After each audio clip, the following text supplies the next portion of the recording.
Вероника Тушнова «Кукла». Много нынче в памяти потухло, а живет безделица, пустяк. Девочкой потерянная кукла на железных, скрещенных путях. Над платформой пар от паровозов низко плыл в равнину, уходя.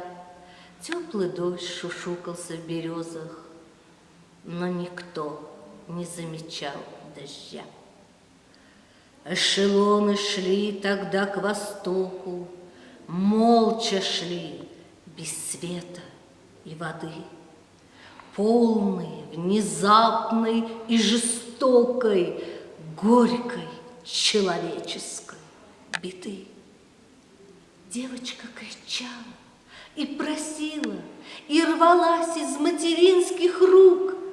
Показалась ей такой красивой и желанной эта кукла вдруг.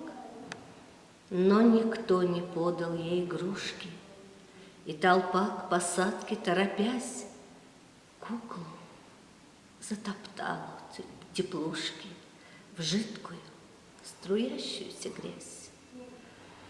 Маленькая смерти не поверит, и разлуки не поймет она.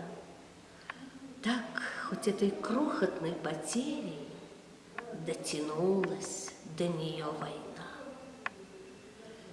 Некуда от страшной мысли деться. Это не игрушка, не пустяк.